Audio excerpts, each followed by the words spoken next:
ಇನ್ನು ನಟಿ ಶೆಫಾಲಿ ಜರಿವಾಲಾ ಅವರು ಫಿಟ್ಸ್ನಿಂದ ಬಳಲ್ತಾ ಇದ್ರು ಅನ್ನೋ ಮಾಹಿತಿ ಲಭ್ಯವಾಗ್ತಾ ಇದೆ.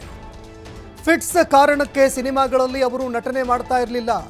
ಕಾಂಠಾ ಲಗಾ ಬಳಿಕ ಸಿನಿಮಾಗಳಲ್ಲಿ ಅವರು ನಟನೆ ಮಾಡಿರಲಿಲ್ಲ.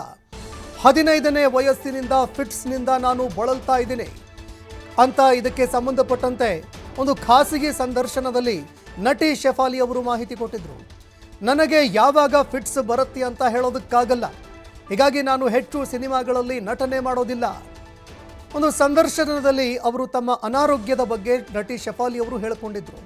ಹೀಗಾಗಿ ಅನಾರೋಗ್ಯದಿಂದ ಅವರು ಬಳಲ್ತಾ ಇದ್ರು ಅನ್ನೋ ಮಾಹಿತಿಗಳು ಲಭ್ಯವಾಗ್ತಾ ಇದೆ. ಇನ್ನು ಫಿಟ್ಸ್ನಿಂದ ಬಳಲ್ತಾ ಇದ್ರೆ ಇದು ಸಾವಿಗೆ ಹೇಗೆ ಕಾರಣ ಆಯಿತು ಅನ್ನುವಂತಹ ವಿಚಾರಕ್ಕೆ ಸಂಬಂಧಪಟ್ಟಂತೆ ಕೂಡ ತನಿಖೆ ಆಗುತ್ತೆ. ಇದು ಪ್ರಾಥಮಿಕ ಮಾಹಿತಿಗಳು, ಅವರ ಪತಿ ಕೊಟ್ಟಿರುವಂತಹ ಮಾಹಿತಿಗಳು.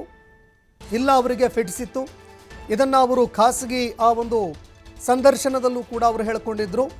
ಖಾಸಗಿ ಸಂದರ್ಶನದಲ್ಲಿ ಅವರು 15ನೇ ವಯಸ್ಸಿನಿಂದ ನಾನು ಫಿಟ್ಸ್ನಿಂದ ಬಳಲ್ತಾ ಇದ್ದೀನಿ, ನನಗೆ ಯಾವಾಗ ಫಿಟ್ಸ್ ಬರುತ್ತೆ ಅಂತ ಹೇಳೋದಕ್ಕಾಗಿಲ್ಲ ಅಂತ ನಟಿ ಶೆಫಾಲಿ ಅವರು ಇದಕ್ಕೆ ಸಂಬಂಧಪಟ್ಟಂತೆ ಸಂದರ್ಶನವೊಂದರಲ್ಲಿ ಮಾಹಿತಿ ಕೊಟ್ಟಿದ್ದರು. ಇದೇ ಕಾರಣಕ್ಕಾಗಿ ನಾನು ಹೆಚ್ಚು ಸಿನಿಮಾಗಳಲ್ಲಿ ನಟನೆ ಮಾಡೋದಕ್ಕಾಗ್ತಾ ಇಲ್ಲ, ಹಾಗಾಗಿ ನಾನು ಹೆಚ್ಚು ನಟನೆ ಮಾಡೋದಕ್ಕೆ ಹೋಗ್ತಾ ಇಲ್ಲ ಅಂತ ಒಂದು ಸಂದರ್ಶನದಲ್ಲಿ ತಮ್ಮ ಅನಾರೋಗ್ಯ ಬಗ್ಗೆ ನಟಿ ಶೆಫಾಲಿ ಅವರು ಮಾಹಿತಿ ಕೊಟ್ಟಿದ್ದರು. ಈ ವಿಚಾರ ಈಗ ತನಿಖೆ ಮಾಡುವಂತಹ ಸಂದರ್ಭದಲ್ಲಿ ಬೆಳಕಿಗೆ ಬರ್ತಾ ಇದೆ. ಆದರೆ ಇದು ಸಾವಿಗೆ ಹೇಗೆ ಕಾರಣ ಆಯಿತು ಅನ್ನುವಂಥದ್ದು ಕೂಡ ತನಿಖೆಯಿಂದ ಹೊರಬರಬೇಕಾಗತ್ತೆ.